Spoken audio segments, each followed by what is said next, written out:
월요일 새벽 기도에 오신 여러분들을 주님의 이름으로 환영합니다. 오늘 우리에게 주시는 하나님의 말씀은 구약성경 전도서 4장 7절부터 16절까지의 말씀입니다. 전도서 4장 7절부터 16절까지의 말씀을 봉독하도록 하겠습니다. 내가 또다시 해 아래에서 헛된 것을 보았도다. 어떤 사람은 아들도 없고 형제도 없이 홀로 있으나 그의 모든 수고에는 끝이 없도다. 또 비록 그의 눈은 부요를 족하게 여기지 아니하면서 이르기를 내가 누구를 위하여는 이같이 수고하고 나를 위하여는 행복을 누리지 못하게 하는가 하여도 이것도 헛되어 불행한 노고로다. 두 사람이 한 사람보다 나음은 그들이 수고함으로 좋은 상을 얻을 것임이라. 혹시 그들이 넘어지면 하나가 그 동물을 붙들어 일으키려니와 홀로 있어 넘어지고 붙들어 일으킬 자가 없는 자에게는 화가 있으리라. 또 두 사람이 함께 누우면 따뜻하거니와 한 사람이면 어찌 따뜻하랴. 한 사람이면 패하겠거니와 두 사람이면 맞설 수 있나니 세 겹줄은 쉽게 끊어지지 아니하느니라. 가난하여도 지혜로운 젊은이가 늙고 둔하여 경고를 더 받을 줄 모르는 왕보다 나으니 그는 자기의 나라에서 가난하게 태어났을지라도 감옥에서 나와 왕이 되었음이니라. 내가 본즉 해 아래에서 다니는 인생들이 왕의 다음 자리에 있다가 왕을 대신하여 일어난 젊은이와 함께 있고 그의 치리를 받는 모든 백성들이 무수하였을지라도 후에 오는 자들은 그를 기뻐하지 아니하리니 이것도 헛되어 바람을 잡는 것이로다. 아멘. 2장 끝부분에서 이제 3장에 걸쳐서 하나님의 때에 대해서 충분하게 고찰한 이 전도자는 4장에서 약간 주제를 바꿔가지고 계속해서 헛된 세상에 대해서 연구를 합니다. 이 4장의 본문들은 하나같이 굉장히 이해하기 어려운 흐름을 좀 가지고 있습니다. 그래서 설교하기에도 참 쉽지 않은 본문들인데요. 그래도 제가 여러 주석을 가지고 이해한 대로 가장 가능성이 높은 해석을 제시하면서 한번 말씀을 전해 보도록 하겠습니다. 이 3장 끝부분에서 하나님의 때와 관련해서 정의와 불의의 문제, 특히 재판정에서 일어나는 어떤 불의한 일들에 대한 문제를 다루었죠. 그리고 나서 이 주제가 4장 앞부분에서 학대하는 문제로 발전을 합니다. 다만 이제 3장에서 중요하게 다뤄졌던 하나님의 때는 여기 나타나지 않고요. 권세를 가진 자들이 아랫사람들, 즉 가난한 자, 약자들을 학대하는 그런 모습을 전도자가 관찰하고 있습니다. 여기 뭐 1절이나 7절에 보시면 우리말로 다시 혹은 또다시 이렇게 번역된 말씀들이 있습니다. 내가 또다시 다시 해 아래에서 이런 것들을 보았다, 이런 표현이 나오는데 이 단어가 전부 다 돌아섰다, return, turn 했다라는 뜻의 슈브라고 하는 히브리어 단어입니다. 그래서 이제 이 말씀들은 어떻게도 해석할 수 있느냐 하면 나는 돌아서서 해 아래에서 행해지는 학대를 보게 되었다, 이렇게도 해석을 할 수가 있습니다. 제가 토요일 날 말씀드렸던 것처럼 이 전도자가 마치 장소를 옮겨 다니면서 사례 연구를 하는 것으로 이제 스스로를 묘사하고 있는 겁니다. 내가 돌아서서 또 봤더니만 여기에는 또 이런 문제가 있구나, 이런 식으로 이제 얘기를 하는 건데요. 이번에는 그 주제가 학대라는 것이죠. 그래서 이제 1절부터 3절 사이에 있는 포인트는 뭐냐 하면 학대받는 사람들은 울고 있는데 그들을 학대하는 사람들은 정작 권세를 쥐고 있고 정작 그들을 도와줄 수 있는 사람은 없다라는 것입니다. 그들에게 위로자가 없다라는 말이 2번이나 반복돼서 나오는데요. 이 위로자라고 하는 것은 단순히 이제 슬퍼하는 사람을 위로하는 그런 존재가 아니고 고대 근동의 조약 관계에서 맹약을 맺고 동맹이 된 그런 존재를 이야기합니다. 이 고대 근동 지역의 동맹의 가장 큰 의무 중에 하나가 경조사에 이렇게 위로자나 축하자를 보내는 것이라고 제가 최근에 한번 그 엘리자베스 여왕의 장례식 언급하면서 말씀드린 적이 있는 것 같습니다. 그래서 이 위로자가 없다라는 말은 결국 무슨 뜻이냐면 학대받는 사람들을 도와줄 수 있는 동맹이 없다, 그들을 도와줄 이들이 없다라는 뜻으로 이해할 수가 있습니다. 근데 이 학대가 얼마나 심했는지 살아있는 것보다 죽은 게 낫고 죽은 것보다는 아예 태어나지 않는 게 더 낫다라는 내용이 2절 3절에 걸쳐 나오고 있습니다. 뭐 정말 그렇게 생각한다는 게 아니고 이건 이제 풍자적인 표현이죠. 그렇게 생각될 만큼 삶이 고되다, 그만큼 학대가 심하다, 이제 그런 표현입니다. 이 풍자적인 표현은 나중에 우리가 6장에서도 한 번 더 훨씬 더 길게 반복되는 것을 보게 될 것입니다. 전도자는 이제 학대의 주제로부터 동맹의 주제, 즉 관계의 주제로 넘어가게 됩니다. 학대받는 사람들에게 그들을 도와주는 관계가 없는 것이 얼마나 슬픈 일인가라는 걸 살펴봤잖아요. 그리고 나서 이제는 4절, 6절 사이에서 이웃과 관계를 어그러뜨려 가면서까지 일만 열심히 하고 있는 사람이 얼마나 헛된 삶을 살고 있는가, 그것을 이야기합니다.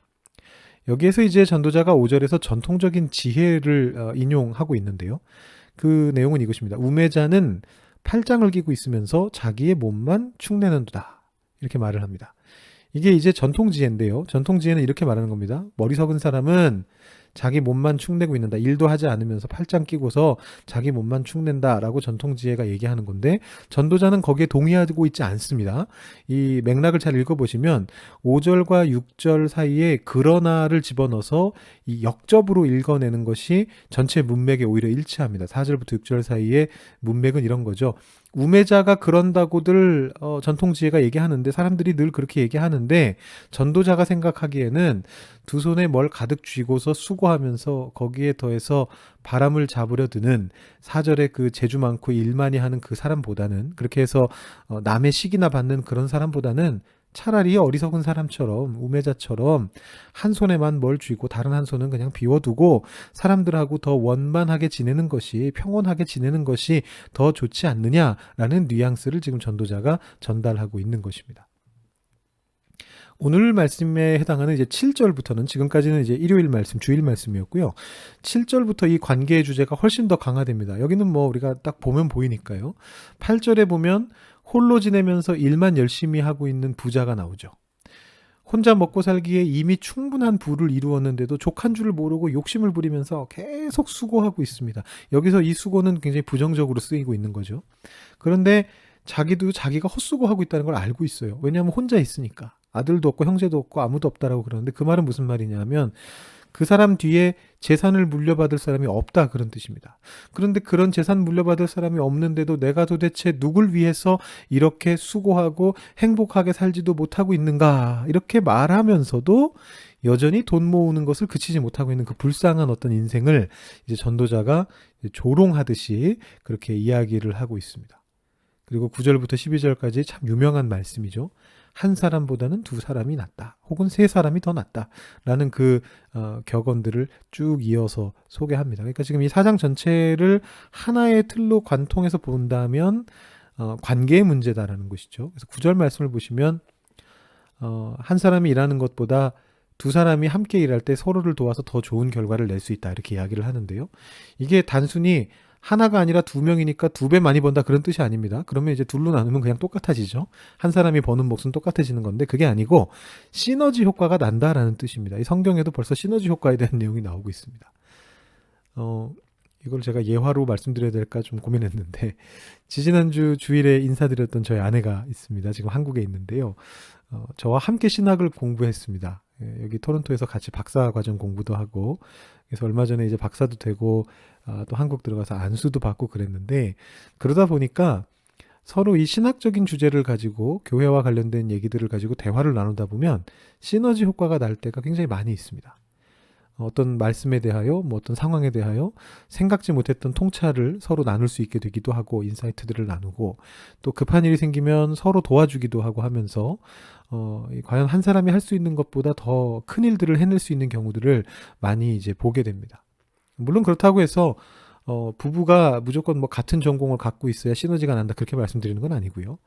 이제 내조와 외조를 할 수 있는 여러 가지 방법들이 있겠죠. 근데 저와 제 아내의 경우에는 이제 함께 공부했던 그 신학이 그런 이제 시너지를 내는 좋은 도구가 되더라, 이런 것들을 이제 경험하게 되는 것이죠.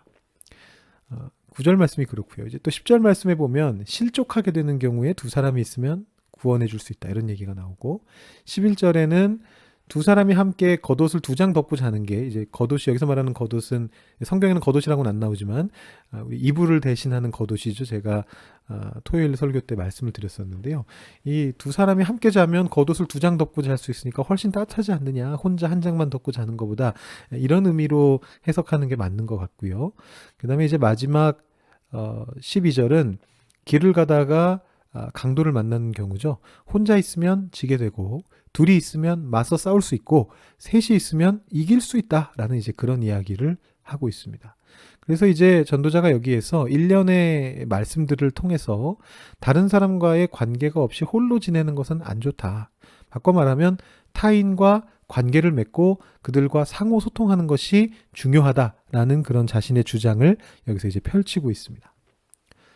자, 이제 문제의 구절로 들어갑니다. 이 앞에서도 사실 좀 해석에 애매한 부분들이 있었는데 제가 그냥 적당히 최대한 말이 되게끔 이제 해석을 해서 넘어온 건데, 이제 13절부터 16절이 굉장히 문제입니다. 이 말씀이 그 자체만 봐도 13절부터 16절만 읽어봐도 아주 이해하기 힘들게 구성이 되어 있거니와 이 13, 16절의 내용이 앞의 내용이나 혹은 뭐 뒤의 내용과 어떤 주제로 연결되고 엮여 있는지를 정확하게 파악할 수가 없습니다. 학자들이 한 개 발견한 게 있는데요. 한 가지. 그 발견한 건 뭐냐 하면 이 4장 15절에 왕의 다음 자리라고 이제 개역 성경이 번역을 해놨는데요. 이게 이제 2인자란 뜻이죠. 왕 바로 밑에 있는 사람, 2인자란 뜻인데 이 단어가 원어를 정확하게 살펴보면 그냥 둘째라는 뜻입니다. 세컨드라는 뜻입니다. 히브리어로서는 숫자 2를 나타내는 말하고 뭐 비슷합니다. 약간 변형되면서 그대로 쓰이는데요. 그래서 이제 이 단어가 9절부터 12절에 나오고 있는 두 사람이라는 표현에 나오고 있는 그 둘이라는 단어와 같은 단어가 사용되고 있습니다. 그러니까 이제 학자들의 이 관찰이 무엇을 의미하는 거냐 하면 13절에서 16절이 9절, 12절하고 연결되어 있다라는 거예요. 둘이라는 숫자를 통해서. 의도적으로 여기 배치를 했다는 거죠. 근데 문제는 이제 어떤 식으로든 연결해서 해석을 해야 된다는 건데 주제 측면에서 살펴봤을 때는 그 연결고리가 도무지 보이지가 않습니다. 그래도 이제 제가 최선을 다해서 찾아낸 저의 해석을 조금 들려드릴까 하는데요. 먼저 본문 자체를 좀 보겠습니다. 13절에 보면 두 사람이 나오는데 가난하고 지혜로운 젊은이와 늙고 둔하여 경고를 받을 줄 모르는 왕이 나옵니다. 그런데 이제 가난하더라도 지혜로운 젊은이가 더 낫다라고 그렇게 표현이 되고 있습니다. 근데 이게 뭐 전도자의 주장인지 전통 지혜를 인용하고 있는 건지 확실하지가 않고요. 그 다음에 이제 이 젊은이의 일대기가 나옵니다. 가난하지만 지혜로운 젊은이가 14절에 보시면 가난하게 태어났고 심지어 감옥까지 갔는데도 왕이 되었다라고 얘기합니다. 어떻게 되었는지 모르겠는데 어쨌든 늙은 왕을 대신해서 이 가난하였던 젊은이가 왕이 됐습니다. 그런데 이제 논란의 15절인데요. 젊은이가 거기 한 명 더 나오는데 대부분의 학자들은 원어의 구조상 이 젊은이가 앞에 나왔던 젊은이가 아니고 새로운 인물이라고 이제 생각을 합니다. 그래서 문제가 되는데요. 차라리 이 15절의 젊은이가 앞에 13절에 나왔던 젊은이와 같은 사람이라면 그럭저럭 전체 구조가 말이 되게 나옵니다. 가난한 젊은이가 늙은 왕을 몰아냈고 그래서 그 나라의 백성들이 이 젊은 왕을 지지했다. 이렇게 해석을 할 수가 있습니다. 그런데 지금 구조는 그렇지가 않고요. 이렇게 됩니다. 가난한 젊은이가 늙은 왕을 몰아냈는데 그 젊은 왕조차도 두 번째의 젊은 왕에 의해서 또 몰려나게 됐고 이 두 번째의 젊은 왕, 전체 숫자로는 세 번째의 왕을 따르게 된 백성들이 처음에는 자기들이 그렇게 좋아했던 이 첫 번째 젊은 왕을 이제는 좋아하지 않게 되었기 때문에 헛된 일이다. 이렇게 이제 해석이 됩니다. 제가 말씀으로 설명을 드렸는데 일단 벌써 구조가 굉장히 어렵죠. 이것을 어떻게든 단순화시켜서 해석을 해본다면 무슨 의미로 느껴지느냐 하면 인기 있어봤자 다 소용없다. 이제 이런 뉘앙스가 됩니다. 16절에 그렇게 적혀 있잖아요. 그의 치리를 받는 모든 백성들이 무수하였을지라도 후에 오는 자들은 그를 기뻐하지 아니하리니 이것도 헛되다. 바람을 잡는 것이다. 그러니까 이제 늙은 왕이 물러나고 첫 번째 젊은 왕이 됐을 때는 백성들이 그 사람한테 환호했는데 이제 그 사람조차도 물러나게 되고 새로운 젊은 왕이 나오게 되니까 다시 모든 백성들이 그 새로운 왕한테 가가지고 환호하고 있다. 이거 다 헛된 거다. 인기 있어봐야 다 헛되다. 이렇게 이제 해석을 할 수 있는 것이죠. 근데 그렇다면 이게 지금 우리가 읽어왔던 9절부터 12절 그리고 더 나아가서 4장 전체 1절부터 12절의 내용과 비교해 봤을 때 반대의 의미로 느껴지지 않습니까? 여태까지 했던 얘기는 이거거든요. 관계가 중요하다. 관계를 맺어야 된다. 혼자 사는 거 해롭다. 다른 사람과 계속해서 관계 맺어야 되고 도와줄 사람이 있어야 되고 이제 그런 얘기를 쭉 해왔습니다. 근데 이제 여기에서 갑자기 얘기를 하는 거죠. 두 사람이 한 사람보다 낫다는 그런 얘기를 하다가 이제 여기서 마지막에는 인기 많은 거 다 소용없더라 라고 이렇게 말을 하고 있는 것입니다. 저는 제 생각입니다만 저는 여기서 이 전도자가 중용을 취하고 있다라고 생각을 합니다. 둘 다 문제라는 거죠. 홀로 지내는 것도 허무한 일이고 인기가 많은 것도 다 허무한 일이다라는 것입니다. 그러면 이제 남는 것은 누굽니까? 가까운 사람들이죠. 나를 잘 이해해 줄 수 있는 가까운 사람들. 여기 두세 사람이라고 표현된 바로 그 사람들. 예수님도 이 두세 사람이라는 표현을 쓰셨거든요. 너희들 두세 사람이 모인 곳에 나도 너희와 함께 있겠다 말씀하셨는데 이 가까운 사람들을 말하는 겁니다. 내 가족들, 나의 가족 안에 있는 그 두세 사람, 나의 가까운 친구들, 그 안에 있는 두세 사람, 직장에서 일하는데 늘 부딪히고 있는 가까운 동료들, 그 두세 사람, 교회에서 함께 같은 부서에서 일하고 있는 나의 성도들, 그 두세 사람들과의 관계에서 실족하지 않는 사람들은 복이 있다라고 전도자가 이야기하고 있는 것입니다. 오늘 이 시간에 우리가 말씀을 보면서 또 함께 기도할 건데 우리가 이 가까운 사람들에 대해서 한번 생각하면서 묵상하면서 중보하고 기도하기를 원합니다. 나와 늘 함께 있는 그들, 가족들, 친구들, 동료들, 교회의 성도님들, 나와 가까운 곳에 있는 그분들과의 관계를 나는 어떻게 유지하고 있는가 한번 되돌아보시면 좋겠고요. 그분들을 생각하면서 그분들을 위해서 중보해 주시고 특별히 나와의 관계를 생각하시면서 어떻게 하면 더 잘 관계를 맺을 수 있을까?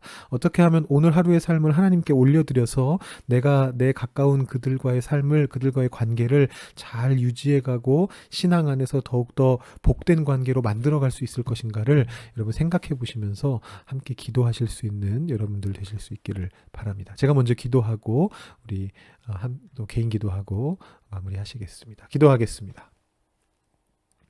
하나님 아버지 감사합니다. 우리 많이 어려운 말씀인 전도서 4장의 말씀을 함께 살펴보았습니다.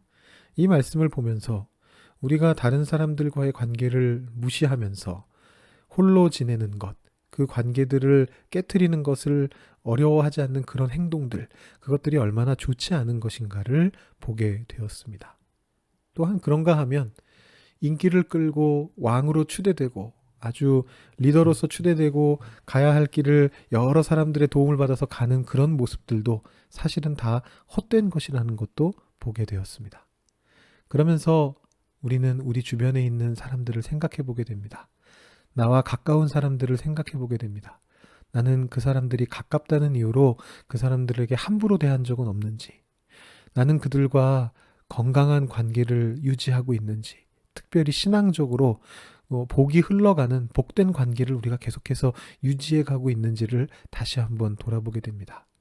하나님, 우리로 그들을 위하여 기도할 수 있는 마음을 허락해 주시고 특별히 이 아침에 오늘 하루의 삶을 주님 앞에 올려드릴 때 이들과의 관계를 다시 한번 생각해 보면서 오늘 하루의 삶을 통해 그들과의 관계가 더욱더 복된 관계로 바뀌어지는 그런 역사들을 우리가 체험할 수 있도록 주님께서 함께 하여 주시고 동행하여 주시고 주님의 능력과 주님의 마음을 우리에게 부어 주시옵소서. 그래서 우리를 통하여 그들에게 복이 흘러가고 그들이 하나님을 더 깊이 알게 되고 하나님을 모르던 사람이라면 하나님을 믿게 되고 또 그 안에서 이 관계를 통하여 하나님께 영광을 돌려드리는 그런 귀한 삶을 살아갈 수 있는 우리 성도님들 한 분 한 분 되게 하여 주시옵소서.